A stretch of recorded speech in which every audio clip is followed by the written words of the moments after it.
Hello, my name is Mary Sy, and I'm an energy advisor with Enbridge Gas. We at Enbridge recognize there's a need to transition to a low carbon energy and are fully aligned on the need to reduce emissions. This is one of the reasons why we are supporting the OAA conference this year. We look forward to everyone visiting our virtual conference lounge and to consider our program offerings available to you to assist with the adoption of energy efficiency and a low carbon future. Now I look forward to hearing from members of the White Architectural team on the session on global perspectives on cold climate sustainable designs. Thank you. For joining us, et nous vous remercions, Marie-France, d'être ici aujourd'hui. Marie-France Stendahl is an architect of Canadian nationality with more than 19 years of international experience since her graduation from the prestigious Swiss Federal Institute of Technology, ETH, in Lausanne, Switzerland. She's currently head of business development for the Canada market and partner at White Arkitekter, 50%, and is an industrial PhD student based at the Lund University in Sweden. The research project is jointly funded by the Swedish Energy Agency and White Arkitekter. It's conducted in collaboration with École Technologie Supérieure in Montreal, Canada, as the Norwegian University, as well as the Norwegian University of Science and Technology in Trondheim, Norway. The goal of the project is to analyze the current workflow of architectural practices relating to the use of building information modeling and building energy modeling in big projects. Marie-France is regularly invited as a keynote speaker at several renowned conferences in green building, the Green Buildings, Living Future Institute, Woodrise, etc. And in addition, regularly teaches at the School of Architecture at Lund University in Sweden. Welcome, Marie-France. Thanks. Thank you, Andy. So you're going to hear that I am from the French-speaking part of Canada. I've been living more than half of my life in Europe. And I speak French, English, and Swedish, but I don't master any of those three languages. So I'm born in Canada. I graduated as an architect in Switzerland, and I did my master in Zurich. And I'm partner at White. And since 2018, I'm heading the business development for the Canada. But I'm based in Sweden. So today I'm speaking to you with some time difference. So when you're starting your day, it's the beginning of the afternoon here. So from my work in Europe and my background and my experience and with the international development at White, we came to an approach to try to englobe most of the important aspects to come to carbon neutrality with the human in focus, and it's about regenerative architecture, retrofit city. There is three important pillars that we base our project. First of all is the circular economy. For example, we have at White something called Recapture. White has newly launched the service that creates a digital copy of a building, which is analyzed by reuse experts who identify which materials and building parts that can be reused. So the information is then fed into the digital model. So this is one of the examples. I will not go in details today in circular economy project. It's included in all our projects, and hopefully you will find out about it. Then the second key, it's climate. It's englobing a lot of aspects. We've been focusing a lot on strategy for heating and cooling houses as to control the operational energy and carbon as the embodied energy. And then the third pillar is health. And we approach it with our research about evidence-based design. And we have really four focus areas. We have daylight, fresh air, nature, and silence. I will go deeper on those aspects with presenting project where we have managed to measure the difference, if we can bring that on focus on project, psychiatric project. For example, of daylight and the difference with the building code in Sweden, since just a few years, we are now from the building codes to get permits for building, we need to make sure that we provide a certain minimum of daylight in each rooms that are used more than 20 minutes. So before I start to talk about our context, you can see a project for the ones that have been in Scandinavia and land in Copenhagen. If you take the metro, In 2 stations, you will come to the Castrop Seabath project of White. It's one of the projects that has been the most promoted internationally. It's really representing the culture of Scandinavia with cold bath. You have access to the water. The form, the shape, it's to capture the wind. It's a very windy area. And most important, it's a project that it's very safe for all groups of people. It's very democratic, so kids can have access. It's a universal access. And it's also accessible for people that have reduced mobility as elderly people. And it's one of a very good example that we have human in focus in our project. So we are doing sustainable Nordic architecture with a total of 13 offices. Beside the ones in Sweden, we have one in the UK, in London. We have one in Scandinavia, in Norway and Denmark. And from south of Sweden, we have those 9 offices, and the north one is in the Arctic in Kiruna. We also have 3 clusters to develop internationally that are operated from Sweden. So we have East Africa, we have Germany and Canada, and we develop internationally based on the culture of the employees and the opportunity. So we accomplish all our projects with joint forces, interdisciplinary colleagues. Today we are 700 employees. We went a bit down. For some years we were about 1,000. 60% of the employees are architects, 30% are engineer in construction, and 10% are specialists. So collaboration is really a natural way to work in White internally, but also externally. In terms of interdisciplinary, we really touch from big scale urban design, landscape architecture, interior architecture, to the point to design projects. For example, as a specialist, we have a social anthropologue, Victoria Valdin. She is at White since 2009, and she's from East Africa, and she's leading the cluster in East Africa. And we have also another colleague that is specialist in building energy. She's a specialist. She's a professor associate at LTO. She's also from Canada. Marie-Claude Dubois from Quebec. She's with us since 2013, and she's also supervising my PhD at LTO. So from our side, we are the principal agency of architecture in Scandinavia, and we are the 3rd largest architecture company in Europe. So we are Scandinavian pioneer in architecture, and we have been for 70 years. So you can see an example of our first project at White that has created White in 1951. The 2 founders was Sidney White and P.A. Eklund. Sidney White is from a Scottish family, so that's why the name is not Swedish. The agency was created in Göteborg, where we still have today the head office.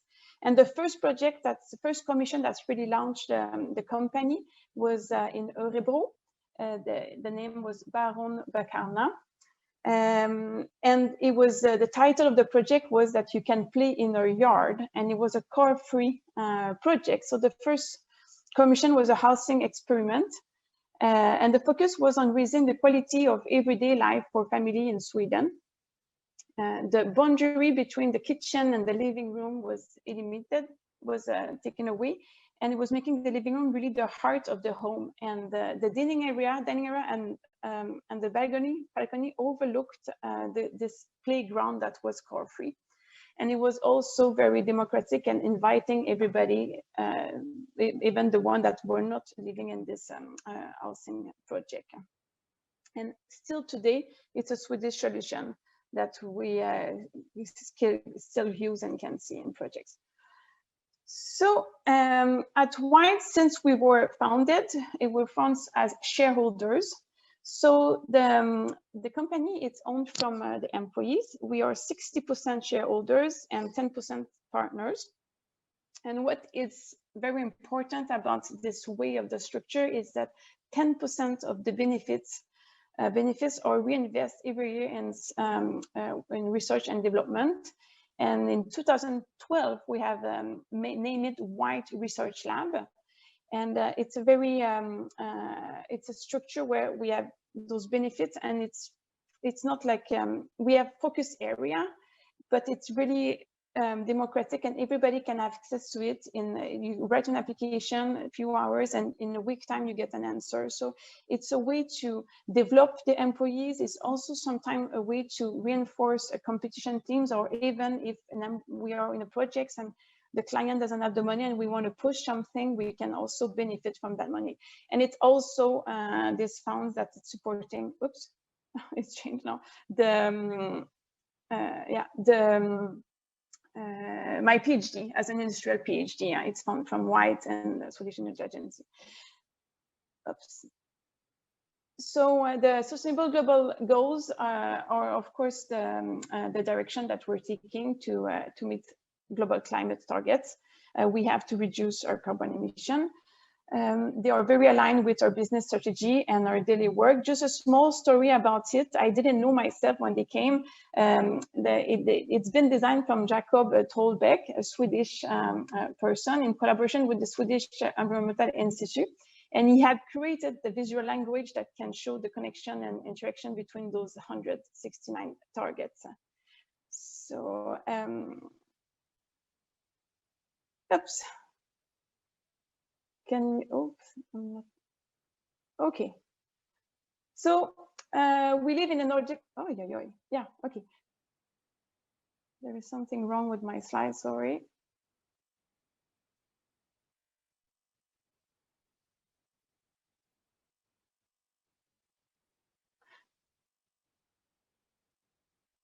Okay.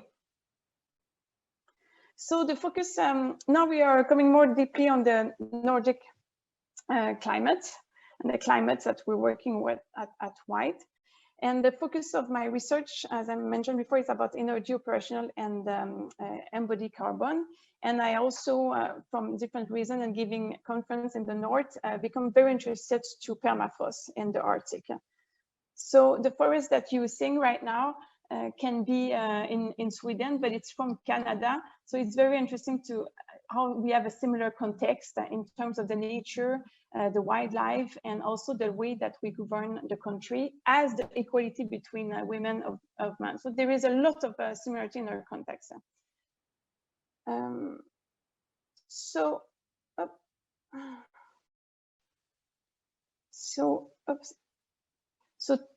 now you can see where I live in Sweden. I'm trying to position and understand how north we are compared to Canada, where most people live. So I will go up. So you see Kiruna, that is where we have our office very north. So Malmö, where I am south, I'm at the level of Bay James in Quebec. So it's very, very high. People that live in Toronto, Ontario, and Montreal, they are more like at the level of Bordeaux, or even like, we can see Paris, but Bordeaux. So we are very, very north. Oops. And the project that I will present today, those two mines complex in Twin City, it's in Yellowknife, that is at the height of Kiruna. Oops, so you can, Malmö, I mean, you can see to the right, Sweden, it's a very, very small country compared to Canada, and how north we are if you look at the point blue in Canada. Oops.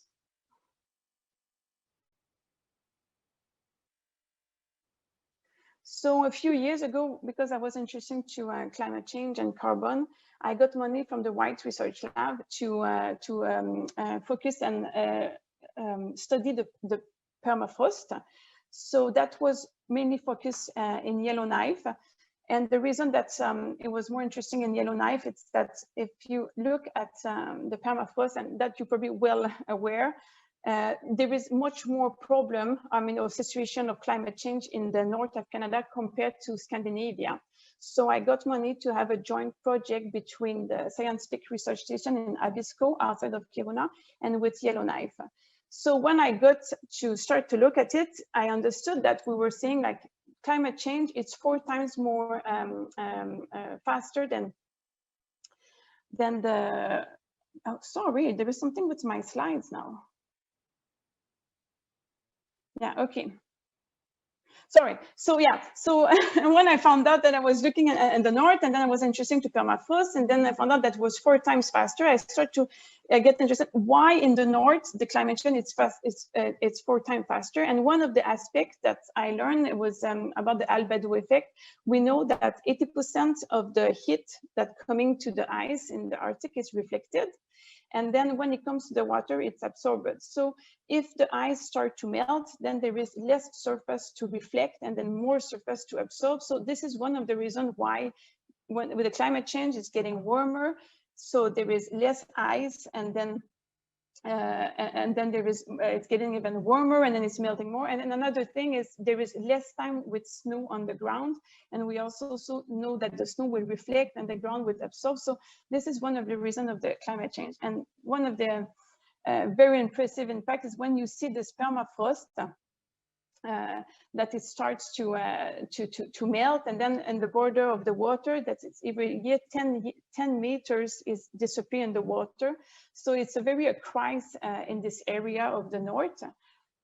And in the Northwest Territory, they have a nice road that is connecting from Yellowknife to the 30 community. And this ice road becomes to be less and less accessible because there is less time during the year that the ice is warm, it's cold enough to have the commitment.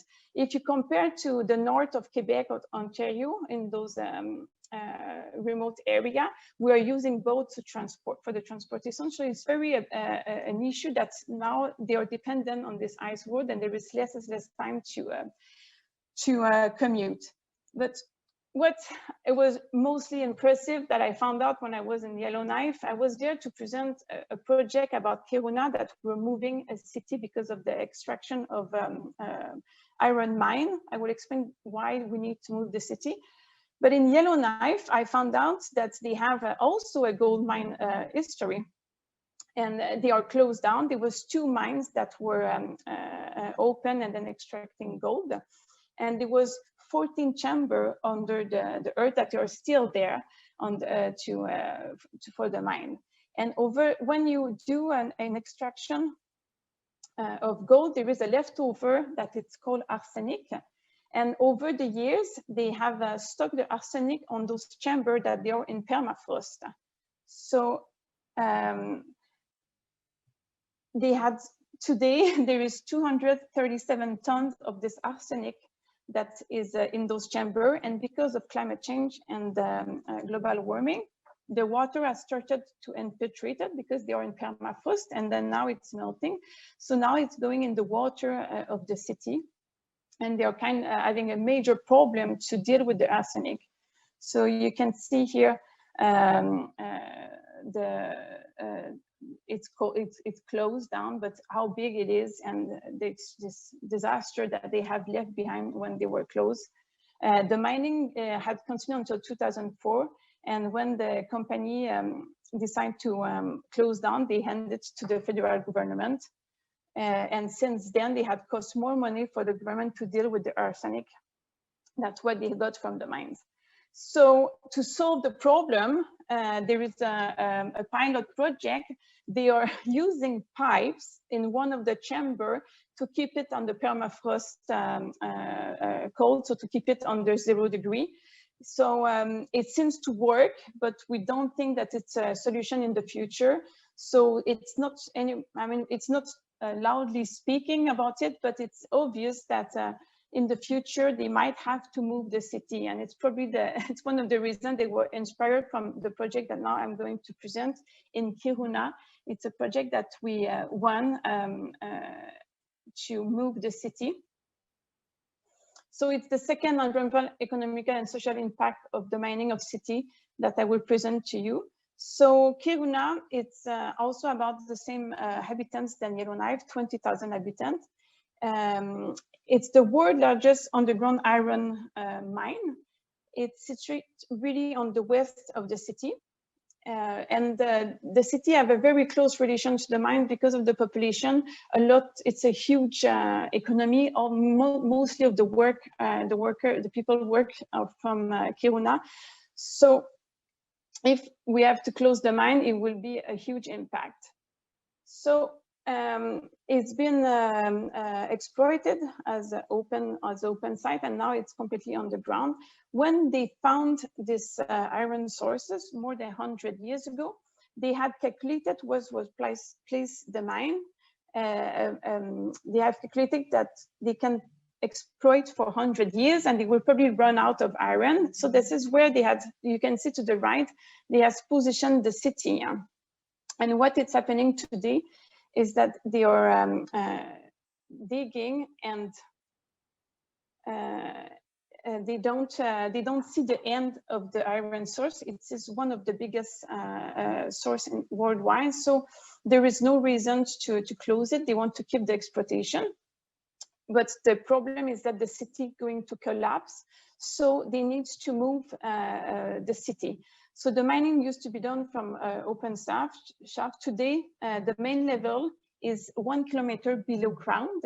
And the Scandinavian are experts in terms of security. So you can drive in this underground. So the slope is 60 degrees. And if you look at the slope and you relate to the city, you can really see the problems. More it's digging, more it's going to be close to the city. So the deformation zone will affect the city over time. So the underground extraction will render a large part of Kiruna existing urban settlement. And Kiruna city needs to be moved. So some years ago, they came up with decisions to keep on the exploitation, and then went to an international competition to move the city. And we were a winning proposal. One of the reasons that we won, obviously, was that oops, my slides are moving. Sorry, is that we had this anthropologue, Victoria Walden, that was on site and really evaluate what people had today and what they want in the future when you move the city. Because when you move a city, most of the women that live in Kiruna don't work in the mine. It's really like a man or your tent work, and they go outside of the city for education. And often they don't come back to live, but they do come back to visit. And then the question was, if you move a city, how do you manage to come back where you're from and recognize it? So we have three key strategies. One was called No One Left Behind. We really want to connect the existing city with the new city. So that really determines an evaluation of how much we can move the city and without being too far away. So we went to the conclusion that 3 kilometers was a good way to move the city. Then the second strategy was step by step. So it was a strategy that we don't move from overnight, but of course you can do that, but you don't move like relatively, you wait to see with the exploitation of the mine when it's going to really be needs to move the part of the city. The problems with that is that it creates a lot of uncertainty because people who live there, they are kind of in a hold if they are going to be moved away. Sorry, there is an automatic change on my slide or not. So for example, when we started the project, the iron price went down for a while. So then the extraction speeds slowed down. So then they had not moved people as it was planned. So that is a difficult aspect, the step-by-step. And the third strategy was Kiruna forever. The motto of our competition entry, it means that we want to stand by Kiruna in the long run. The planning horizon was 2030 from the competition, and it was not an option for us. In the year 2100, we want to plan and see Kiruna, that the population might have doubled, that the mine is a tourist attraction maybe, and then being also sole provider, and the economy can grow. So the master plan, you will see an animation with years by years or numbers of years how we want to develop the project. Oops. So now it's starting. It was in 2018. Yeah, you see the progress.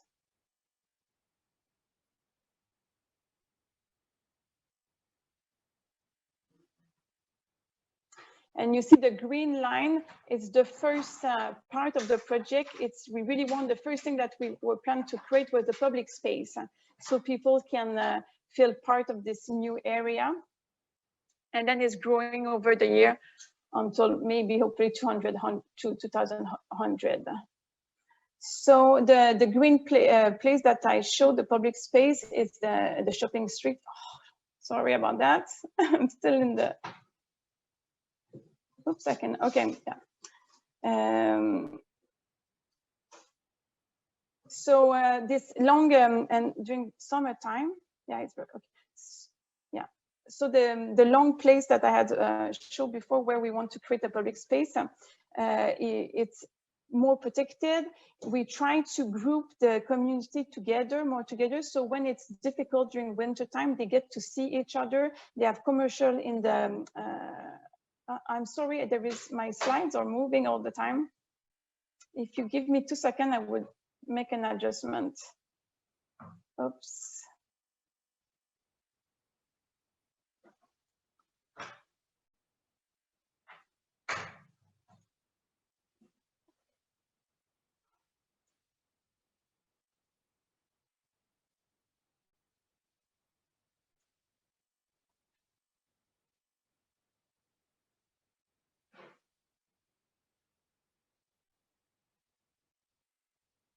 Okay, now it should be good.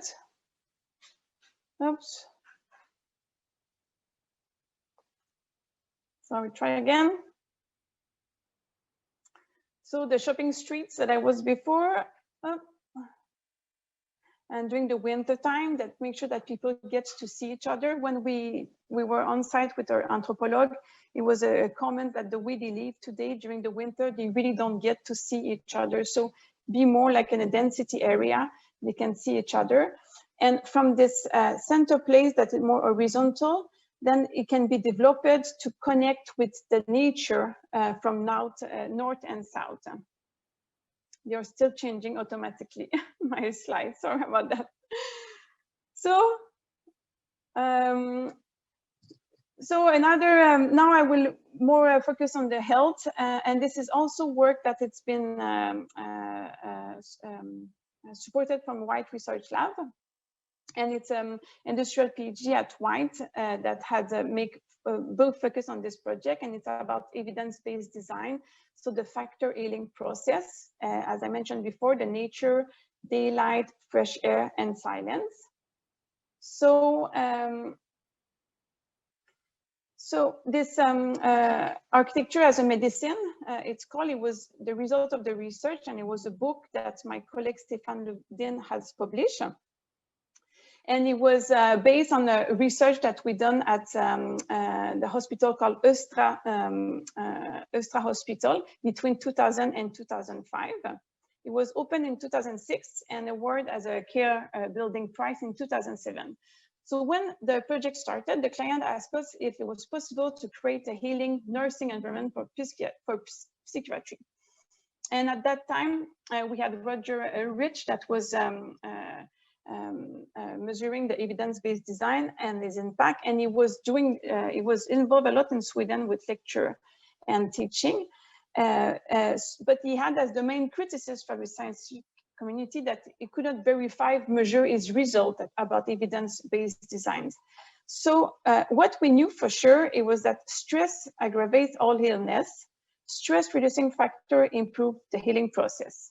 So research take in not only the physical environmental, but also the sensory and experiments of it. So the factor healing process were looked in two angles: the sensory experience, that was smell, touch, sight, and hearing, and the physical one, nature, daylight, fresh air, and silence. So by applying those factors in the core of the project, we did measure since the opening, and again with her research found that last time on the patient in the state to get better, less patient that having coming back, and also very important, less employee being sick on sick leave. So we also came to the conclusion we will need time and more than one project to confirm those results. So it was a lot based on the evidence. It was a lot based on intuitions, and So we had applied what we learned in a new psychiatric project. So it opened in 2015 in Denmark, right beside the bridge. It was 2,000 square meters, and it was also awarded in 2016. So what we learned in the Östra Hospital was applied in this project. We knew the psychiatric ward design can reduce aggressive behavior. So the vision was to create a hospital where nature and daylight play a significant role in recovery, and that contributes to positive results. So the hospital has passed, when it opened, 250 days without using a medical restraint at one on the wards. And that was a huge difference compared to other experience that we had on those hospitals. So from evidence-based practice and the intuition we had about wood in architecture that can also be part of the healing process, we have taken advantage in a new ongoing project, psychiatric clinic in Greenland, where we have been working with massive timber structure and a lot of exposed wood to continue to a better psychological health. So, So it's an ongoing project. It's in New York, Greenland, 3,300 square meters, so quite smaller. It's already awarded as a highly commended at the European healthcare design. And for the color, it's been chosen because it's a traditional color of New York, yellow.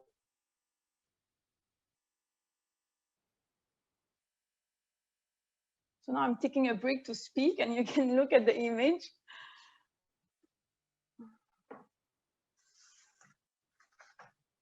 Oops. And then this is a view that you can see from the clinic of the nature, even if maybe somebody don't have access to it, but we have tried to create a nice view to see and the horizon. So we base our design on 7 pillars for healing architecture.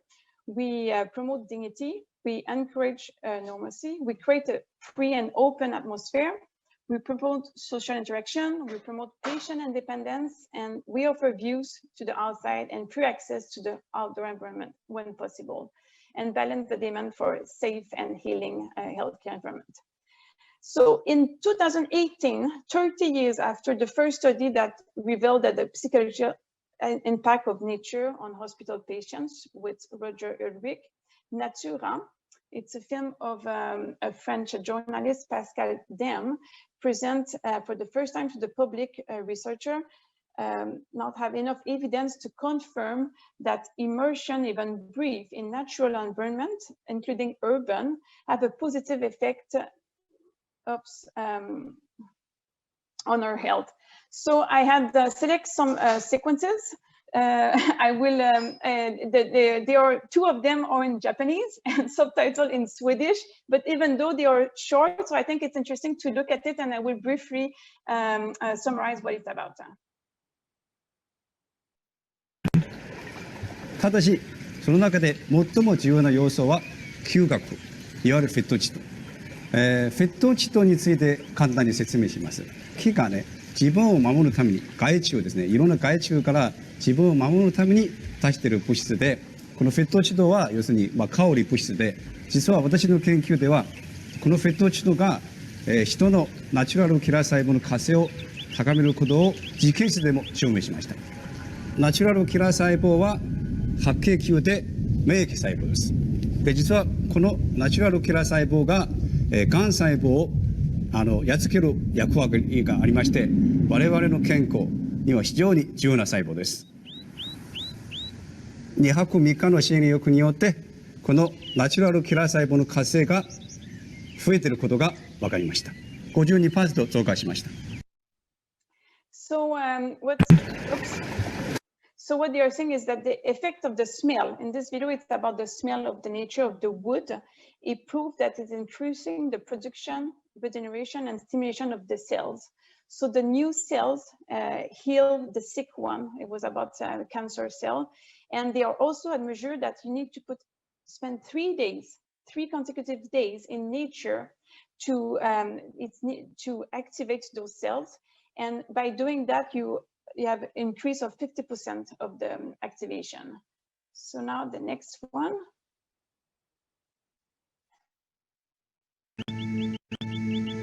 それで森の中というのは静かでリラックスできる場所なので、脳の活動も鎮静化してリラックスするということが期待されています。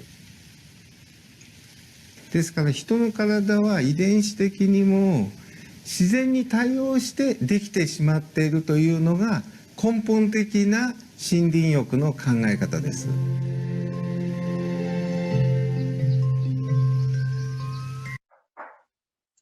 So in this one, they are they are measuring the cortisol level. So when you are in the forest, they had measured that your cortisol level decrease. So and then the cortisol is a hormone of stress. And so it's also, we can also conclude that humans are born to live in the nature. We feel better. So the next one is in English.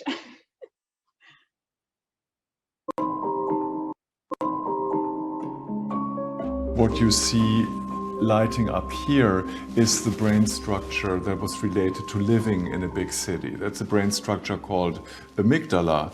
And what we found is that the activation of amygdala during social stress was dependent on the size of the city in which people live. And it's shown here. If you live in a rural area, amygdala really didn't activate at all. If you were in a smaller city, a little bit, and if you were in a big city, it activated a lot. A hyperreactive amygdala is, we think, the brain mechanism that predisposes you to anxiety disorders and also to depression. And those are exactly the two groups of disorders that you find are increased in people.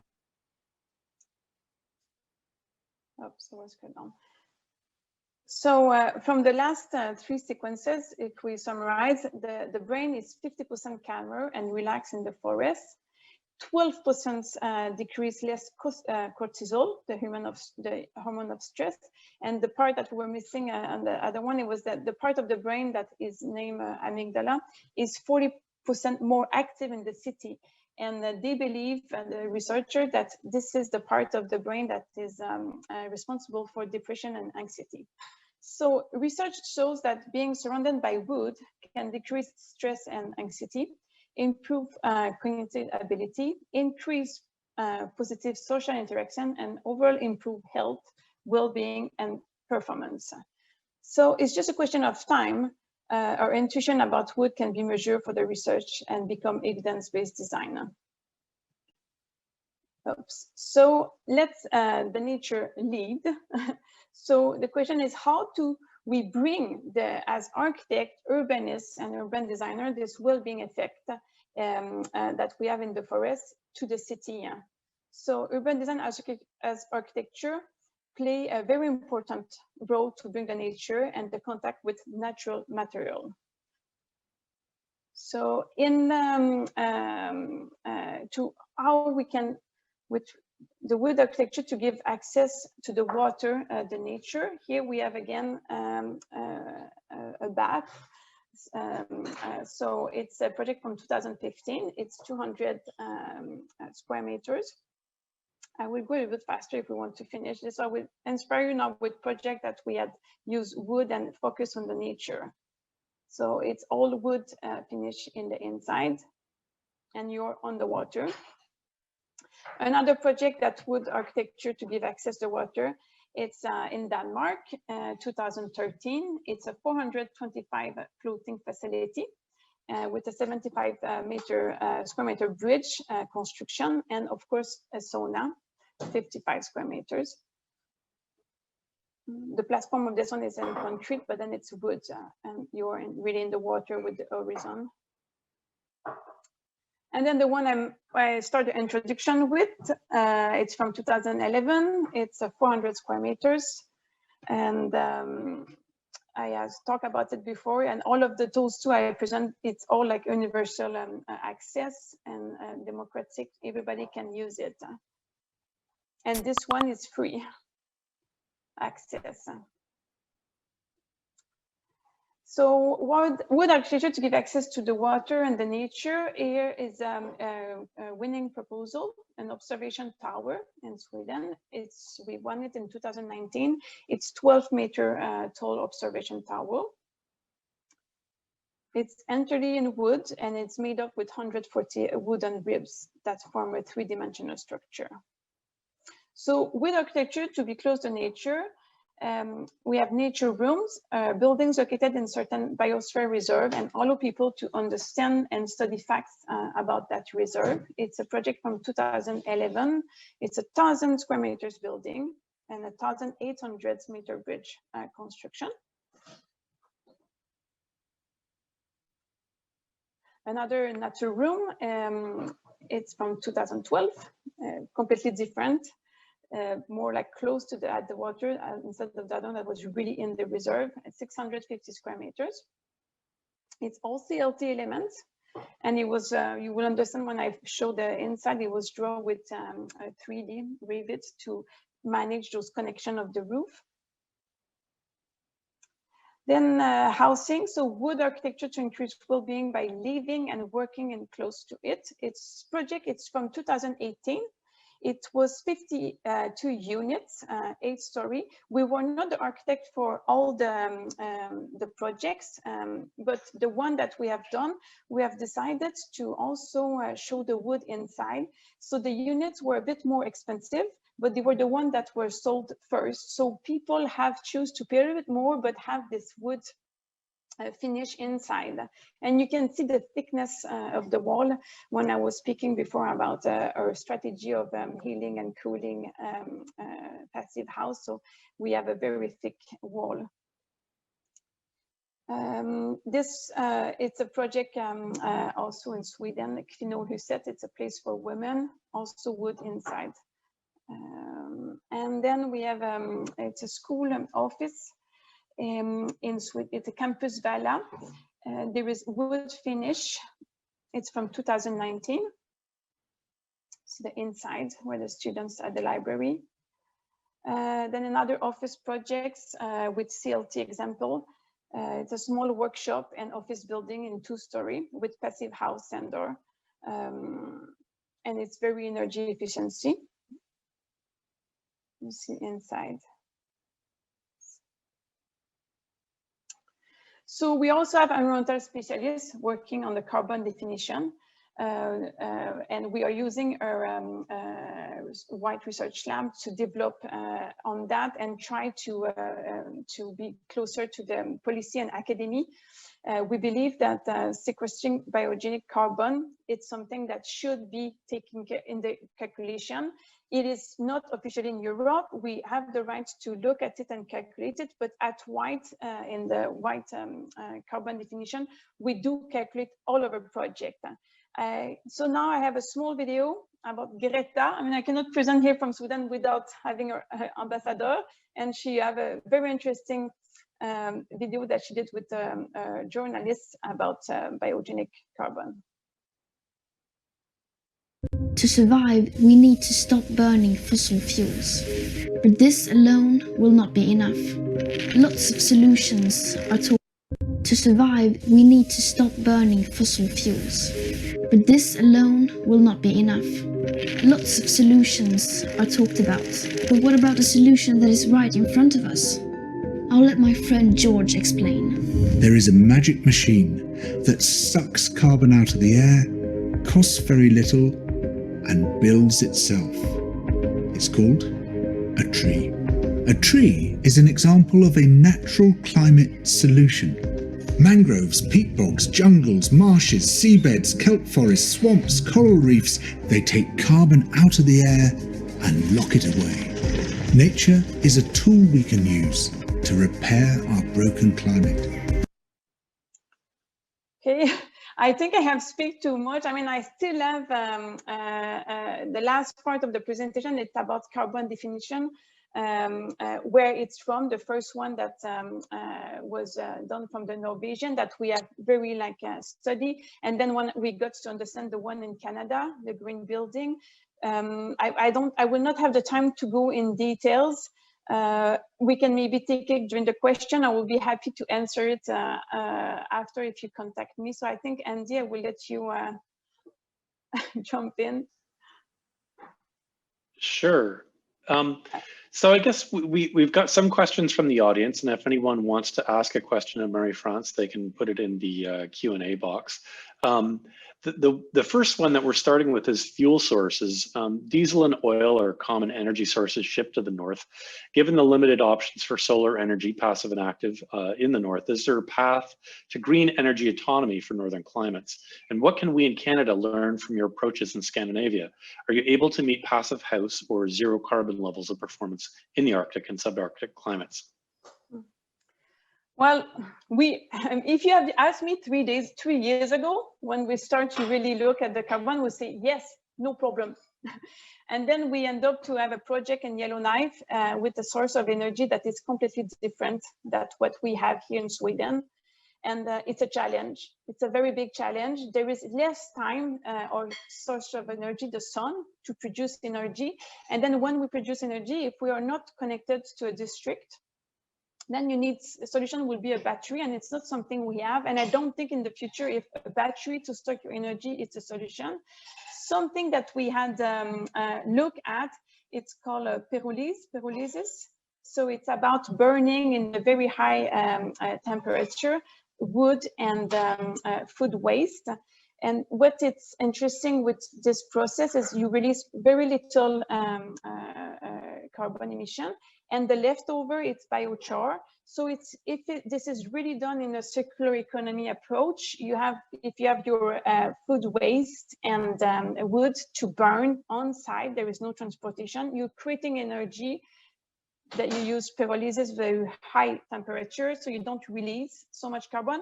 And the biochar, that is the leftover, is extremely good to use for growing your plants, and then that can sequester 4 times its quantity for years. So then you have a full circle using that. But it's something we have looked at it, but we have not managed to implement in the area of Yellowknife where we had the study and the project. Thank you. So we have 2 questions from the audience. I'm going to read them both together because they seem somewhat related. One is from Surendra and another from Christopher Ferguson. Can you expand a bit on medicine or the medicinal aspects of architecture, especially silence? And from Christopher, was color theory, Taylorism, etc. considered? I thought yellow was the color of anxiety. I'm not specialist of color of, I know there is study. I've been teaching also with students and daycare school. So there is an area that is to be extend. And you're probably right with the yellow, but we still believe that from the exterior, it was a good way for to use, and the client wanted it. Then about the other question, it was silence. I mean, architecture and medicines. Well, there is evidence in the psychiatry world that if the level of silence, and also with autistic kids in different area, that you increase the stress. So there is evidence that this is one of the 4 pillars that we really want to do. And also with our strategy for operational energy to reduce the use of energy, and we have better envelope. We also reduce for people that are not in the psychiatry world, but people living in apartments, for example, buildings, that if you are having a better quality of silence, that you don't hear your neighbor, you also decrease level of stress. Thank you. There's another question here about right sizing of equipment with respect to BIM and BEM, building energy modeling.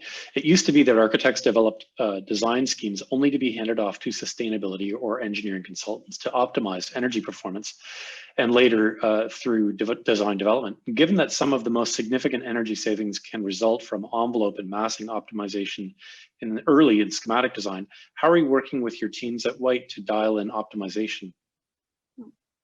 Well, this is what my PG is about.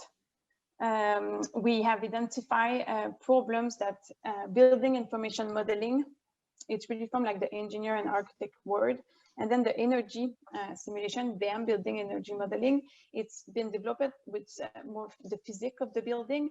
And first of all, those tools are not communicating well. And we have not been educated, and it's starting now in the university that we need to have architects that are more like engineer-oriented and vice versa, to understand the simulation, to understand the result. I mean, first of all, to be able to do the simulation, to understand the result, and then make the interpretation. And we know for sure that that have to be done in the early stage for architect, because this is when architect can have a role. In the early stage, we do at White run steady state energy calculation that are not 100% perfect, but still 80%, they are static. And by doing that, we can already reorient the building to get the best source of energy if it's needed, resize the windows, and so on, to have those strategies. So it's extremely important to be done in the early stage.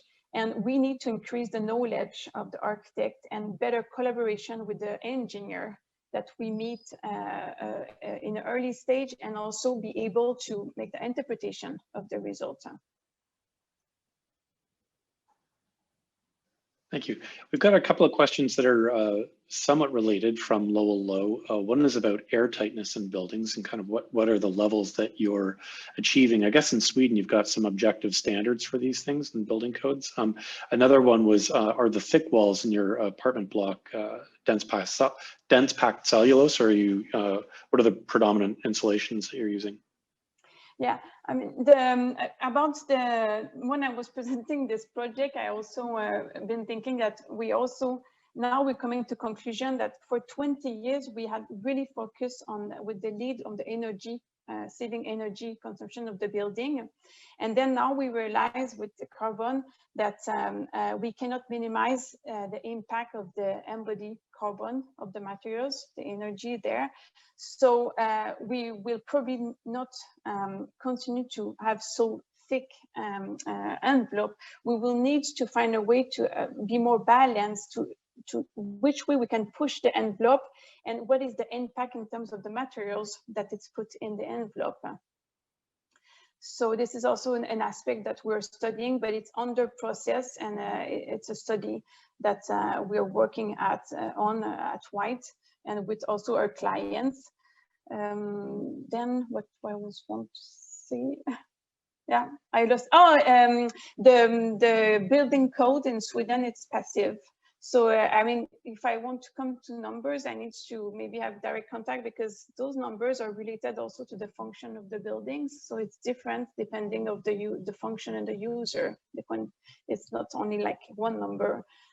So I can take it more in details if they want to come to contact me. So we have a question from Hassan Ibrahim. Usually with mining projects, environmental impacts analysis and permits are required at the outset of a project, in addition to close off and cleaning up procedures. Were those studies being developed or followed in Yellowknife to avoid issues with neighboring communities? I mean, in Yellowknife, I can just say it's a disaster. They made a huge mistake in terms of managing waste.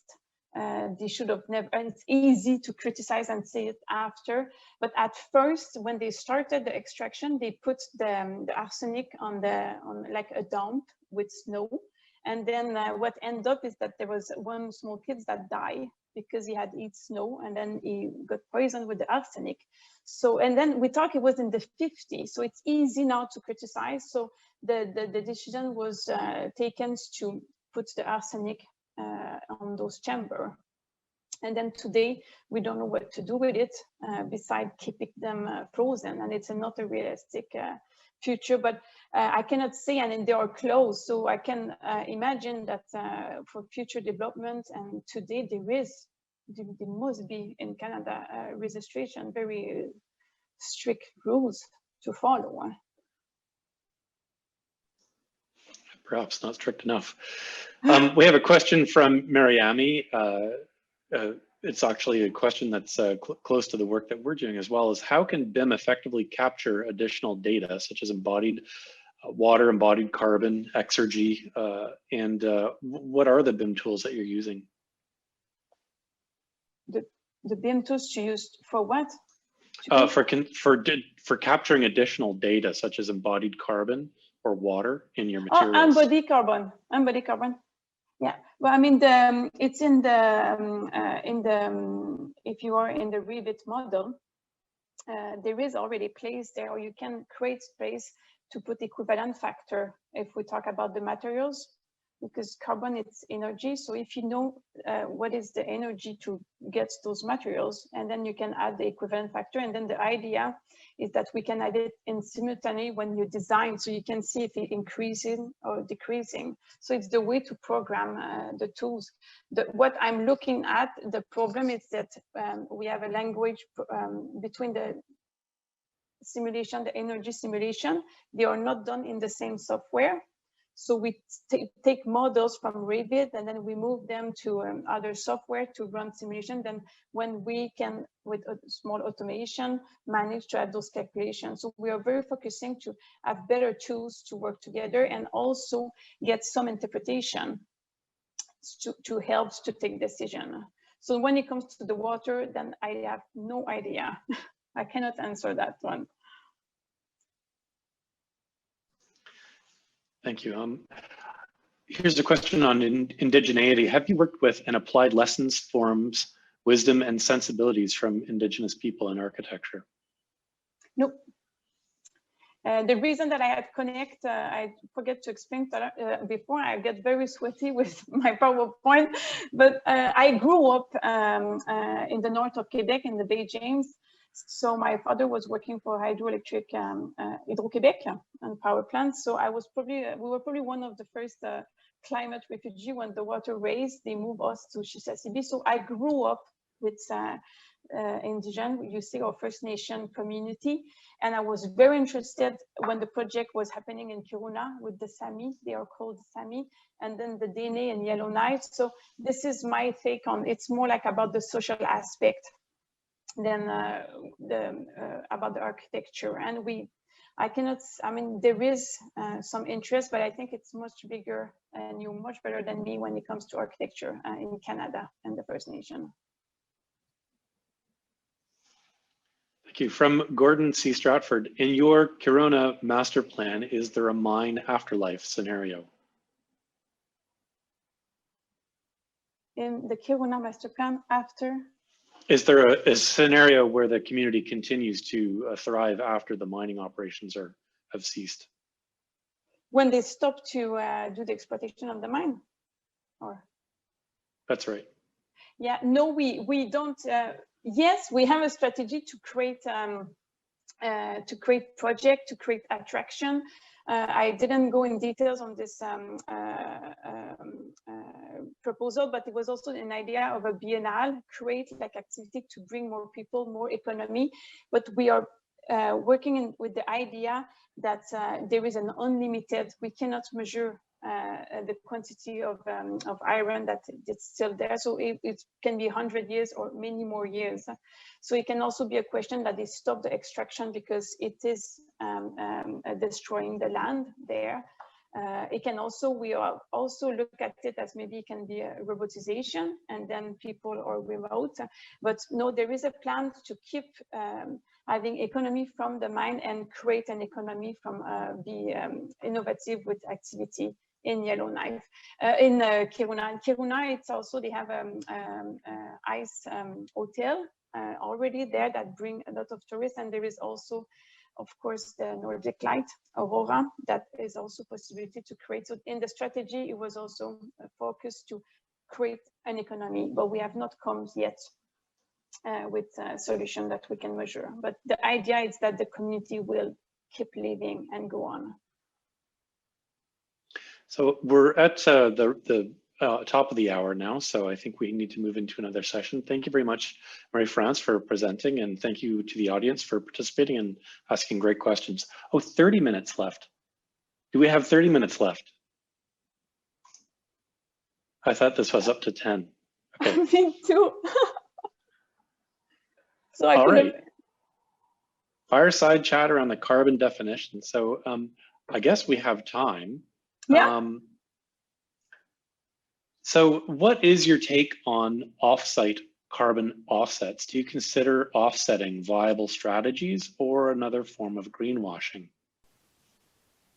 Well, I will not position myself so strongly, but I can say that if you look at different definitions, when we first start, we look at the Norwegian, that they were the first definition that was published, at least in 2016. It was in that one, it was possible to, if I understand correctly that question, it was possible to generate your green energy off-site in another place.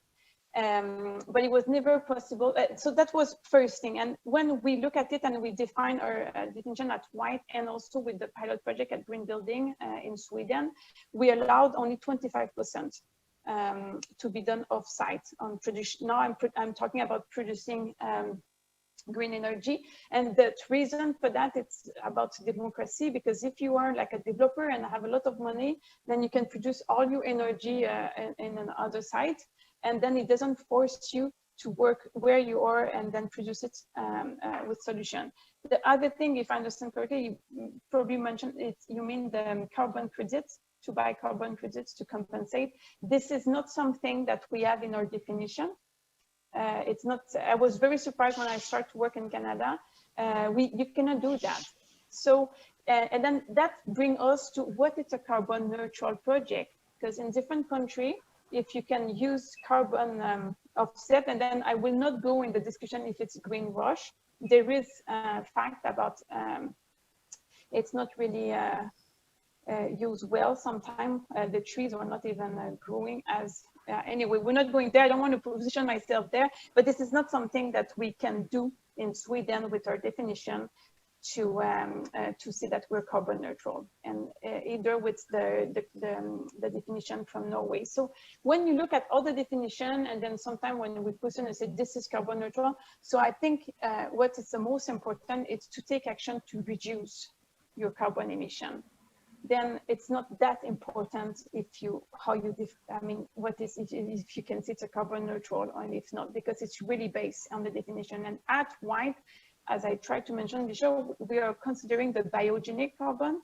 So all the biogenic materials that do sequester carbon, we take it in consideration in our calculation. So in some projects, it can be easier to be carbon neutral compared to the Canada if you don't take it in consideration, because we have this amount of materials that can compensate the emission. So it's a very complicated situation, but it's very stimulating and interesting because it's not been many years, and it will take time to manage it. I guess in some sense, considering the sequestered carbon in structures is a form of offset, because you have to make the assumption that the forest where those trees came from are going to be replanted to continue to absorb the carbon. So yes, materials carry the carbon within them. Yeah. But if the forest doesn't get replanted, I've been very interested to biogenic carbon, and then when you look at biogenic carbon, if you look at the trees, then is depending on the country, you need to make sure that there is a forest regulation, make sure that they are planted again. Here in Sweden, we take 1 trees, we put 3. There is different regulation, and then it's also in different countries the time the time that you need to replace. And even more important, then there is a discussion about when you end the life cycle of this material. If you burn it, then you release the carbon. So there is many questions to be taken into consideration. Yeah, here in Canada, I think the sensibility is for every tree taken, 1 goes back. But of course, there's a lot of wasted or carbon through soil degradation and slash and burning the slash in situ. So I've heard that the replacement values need to be more like 3 trees or 10 trees for every 1 taken and processed into buildings. So we have a question from. Sorry, yes? one more thing also is that you need, if you look at the time that your trees needs to grow again. And then we also know now that it's not sequestering the same quantity when it's in its lifetime. So there is so many aspects. It's difficult, but I think it's very exciting that there is so many aspects that you need to take in consideration. And then if you burn the wood, but you burn it with pyrolysis, and then you don't, then there is very little release, and then you have this biochar. So it's a full cycle that we need to look at. So we have a question from Rezkar Abdulmajid. Did you find any differences between Canada and Sweden in using the wood in building structure and finishes? I heard there is a big improvement in Sweden for wood treatments. Yeah, I mean, the big difference, I've been mainly working in the province of Quebec in terms of building projects. I did the research in the north, and the building code is very different. It seems to be impossible in Quebec province to build with wood. And then if you build with the wood, and then you need to cover the structure, there is a lot of fire restriction. I don't know, it seems in Vancouver, in British Columbia, to be easier, since that you have built at least hybrid high structure. Our national codes have been updated for mass timber, so yes. Yeah, I don't know in Ontario if it's as strict as Quebec when it comes to fire regulation and wood. Yeah, it's the same. The national code has been revised for mass timber, and that basically governs over the provincial code. So we've been updated. There's a lot of mass timber buildings happening in Canada now. Yeah, yeah. But until we were part of the C40 in Montreal, and we were collaborating with Secobois, a environmental organization, and it was just not possible. To a certain point, it was not logical to try to use wood. So yeah, so there can be a big difference. So I've got a question from Ruba Sala. In the case of Kiruna site, have you studied the option of rebuilding the city in the mining sites where the iron ran out instead of moving the city to other location? There is a good example from Eastern Siberia in Russia proposed by the AB Ellis Limited Architects called the Eco City 2020. Very interesting. No, there was 3 options that we look at. First, there was that closing the site, closing the extraction. It's a private company. They generate a lot of tax and employment, and it's an important source. So that was not positive to do. Then the second option that we look at it in the competition process was to have robotization and remote the employees. And then the third option was to really move the city from like 3 kilometers from the site. But it would be interesting to look at it, yeah. So there's some software nerd questions in here, and maybe we'll get into that a little bit. I don't know how deeply into the software you are, but have you found that NVIDIA's Omniverse, is it promising for integrating various software integrated workflows? That's from Mark Feldman. Or just generally, how have you been working kind of with interoperability between various BIM platforms or modeling software? You were mentioning you've got some round trip processes set up. Are you finding that things are tending to converge into a single platform or an umbrella type platform? Or is it still a struggle? It's also a very interesting question.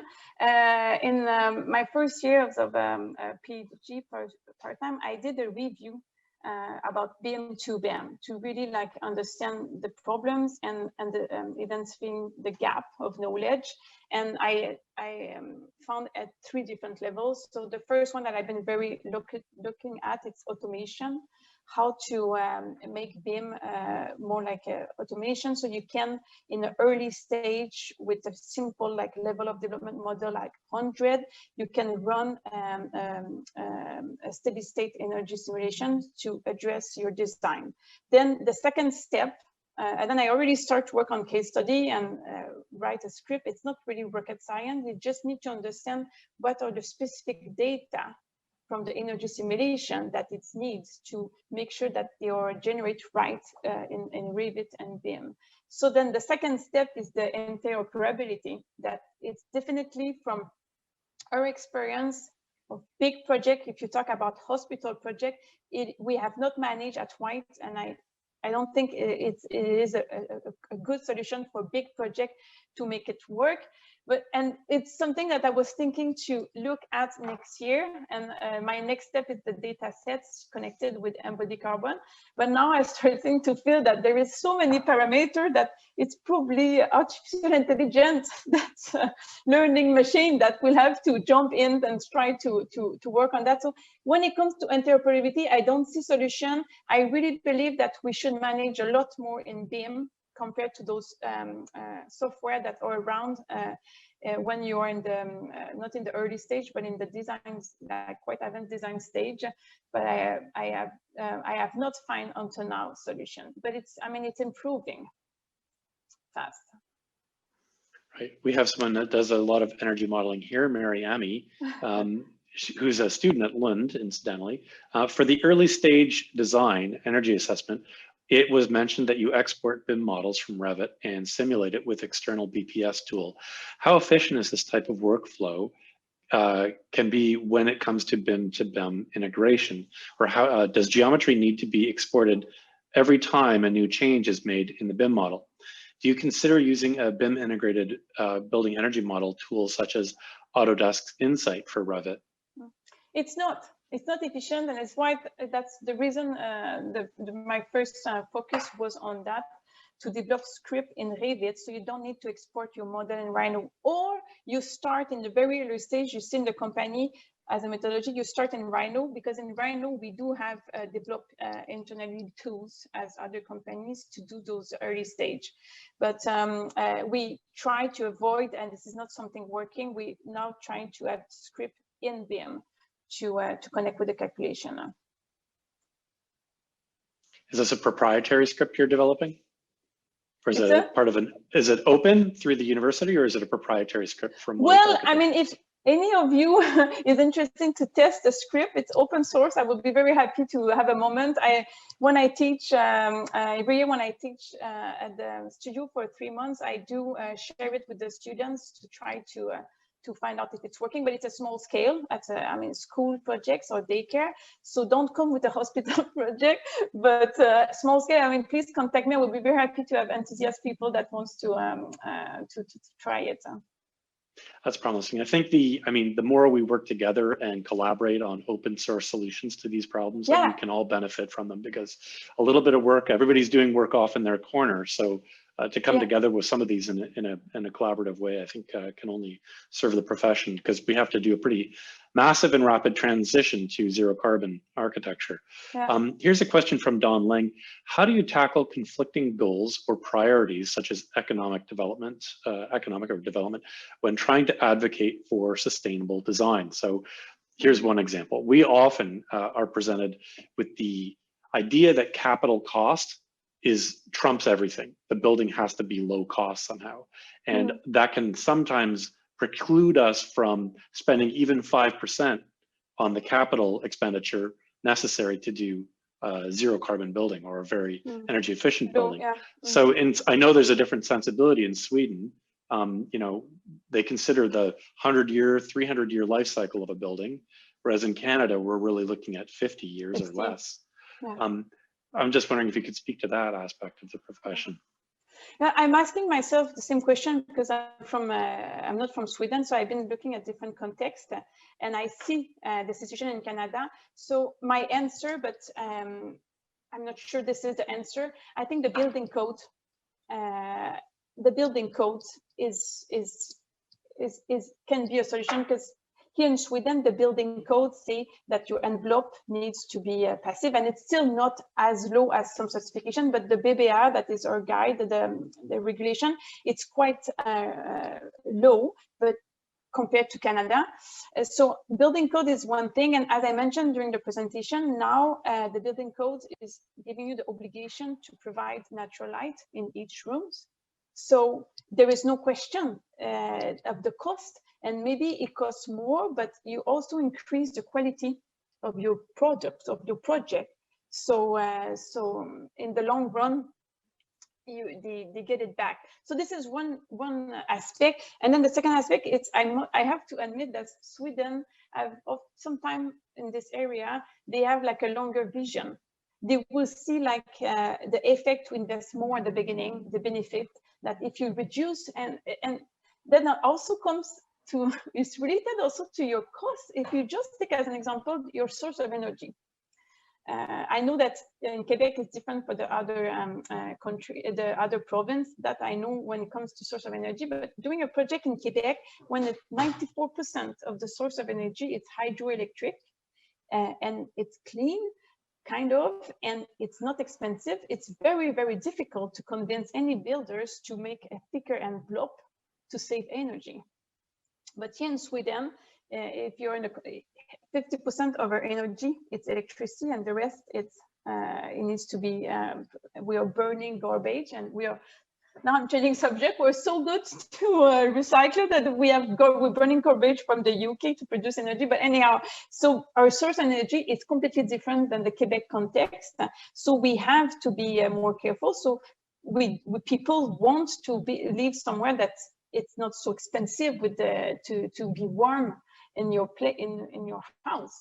So so there is, it's a lot about it. I mean, the building code, and then a different culture, and also context. There is context that forces you to be to invest more, and you become more sustainable. Yeah. So in Canada, we have an emerging, the federal government is working on an energy step code, sort of based on the BC model, where they implemented the first energy step code, but it still doesn't mandate or require air tightness testing. So if you say that the Swedish code is at the level of passive, right, as the required minimum, do you do air tightness testing on every building? Well, that I can, I mean, I know a lot of things that I cannot answer. I will not, I'm not 100% sure. I will need to come back with the answer. But I can imagine, yes, that it would be important to be done. Right. So I guess, do you have a number that you carry when you're working with a project to kind of look at, you know, we're going to be meeting this air change or this air tightness number at 50 Pascal for testing? Is there like a number that you know of that you always have to achieve or exceed? Yeah, probably. I mean, there is numbers that I know for sure that we need to achieve, also about energy consumption. And what is the big difference is even without certification of the project, we need to do a follow-up to as a requirement of the building permit. So you cannot just have an assumption of numbers. And doing that, we also can see that there is a problem, the numbers are not matching. Even in our project, before it comes to, we had obligation to do it, we had invest money to measure after and see like a huge gap, and try to understand and find out that sometimes we have not estimate right the user of the electricity, for example. Right. Well, this is one of the reasons, this is a little plug for an OAA project we've been working on, is this is one of the reasons we developed it, is called a CE1 calculator. So you can take any building and just by inputting the area of the building and the energy bills from a given period over a year, determine what the true EUI is and what the carbon impact is of that building based on our grid intensity, like the source of energy and the carbon intensity, the energy sources we use in Ontario. And I know that in Europe, are you required to do that? Or no, that's why the OAA's put it out there as something for the membership to use to evaluate our projects. Because we're not seeing leadership from our federal or provincial politicians to implement this kind of thing. And in fact, a few governments ago, we had somebody that wanted to come out with an evaluations rating. I know in Europe you have the A, B, C, D, E, F, G kind of scale for every building, right? And everything clocks in on that scale, but there's lobbies that fight against that kind of change in our provinces and at the national level. So we continue to, now we've offered a tool that the OAA members can use anyways at teui.ca.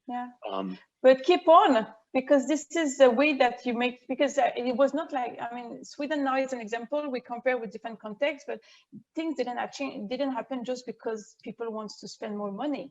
It was, I mean, it's the industry, I mean, it's the architects, and it's the academy, and it's the policy. So there is a lot of aspect to push for change. And now we are pushing for the biogenic carbon to be taken in consideration. At White, as architect, we are investing to calculate it. And we are also, and then there is also lobbying against it. Of course. The concrete, so it's just keep on. Well, I understand the optics of your carbon tax. It's much more palatable because my understanding is at the end of the year, every Swedish citizen gets a check of something like $1,800. Instead of being buried in your tax credits, you get a check in the mail. And I think your carbon tax is now $180 or $120 per ton. In Canada, we're still only at $20. So yeah, we've got but that's why also you cannot use carbon credits in Sweden. It's too expensive. But and it doesn't make sense.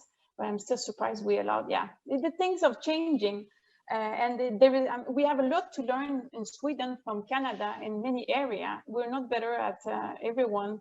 It's just some area contexts that are different that make us be sometimes better, and sometimes we are not good either. And not to talk about coronavirus, COVID, but we are the country has taken a completely different yeah. approach. Maybe let's not go there. Yeah, so it's an example that.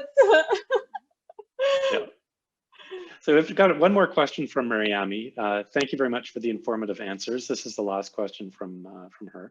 Based on your studies and experience, do you think that the development of BIM, integrated BEM modeling, such as Insight for Revit and energy evaluation for ArchiCAD, can be a solution to the interoperability challenges we face today? Well, please ask her to contact me. She has a very interesting question. Insight, it's a new tool, quite recent. In Revit, it's there. Many of people don't even notice it. I've been looking at it with the case study I use for the automation. It's interesting. It gives you, but where you have to be careful, and this is taking us back to artificial intelligence and learning machine, because this algorithm is giving you some answer, result, and then it gives you some interpretation, and then it gives you some option, and then you can think, oof, if all of us are using this tool, is the design will all look the same? So you have to be careful in the process. There is always a balance of the methodology, the tools, the process, and human. So Insight, I think it's interesting. I don't know enough. I have not made enough models to really evaluate it. It should be used, but you should also take the stance and have the knowledge to take also decision and not ending up with everybody have the same design.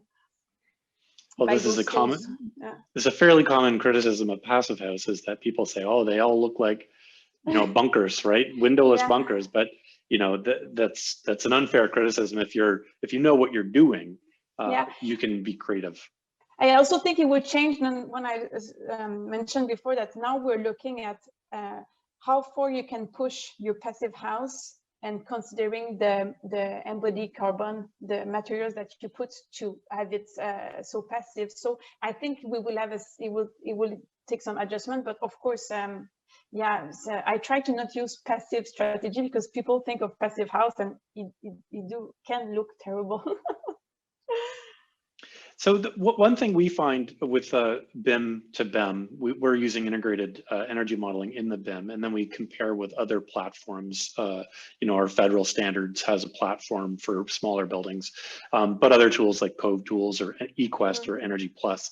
And what we often find is the architects are coming up with numbers for cooling, let's say, where our models show that we only need 7 tons of cooling or 5 tons of cooling, as one example, or like a given heating load. And then our engineer consultants come back with something that's 2 times as much. And I don't know if it's just the conservatism of the engineering profession, that, it's belt and suspenders, or they want to be extra safe about those things. But this kind of comes back to that earlier question about right sizing.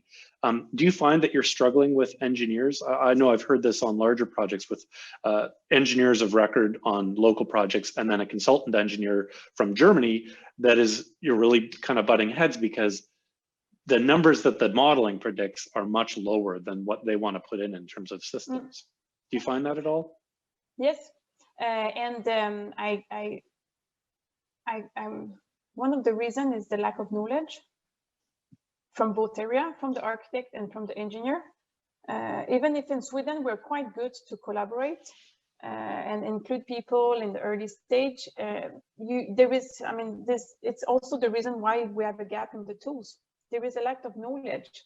We have to understand each other before, but we have said that. I remember when I started the School of Architecture, it was like engineer and architect and two different words, but it's coming back again. There is a lack of knowledge. Architects today, we definitely need, and I'm talking to myself too, we definitely need to be better with energy simulation to understand better the physics of the building, to make design solutions that are related. And I believe that engineer needs to be a little bit more like involved in the architecture work too. And there is, I had met in Canada, fantastic mechanical engineer that really wants to come with aesthetic solution and be part of the solution and try to do things that are sustainable, but also have a great result. Thanks. So we have a couple more questions. There's 4 minutes left. One from Surendra K. Baga. Very preliminary question. Whoops, just disappeared there. Does low carbon mean burning less fossil and using less oil and gas? Do not announce, oh, sorry. It started with your name, I'm sorry.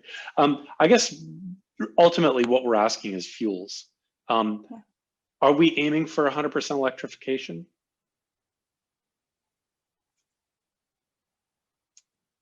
There is no perfect solution. We definitely need to reduce fuel, no question. Then there is different option.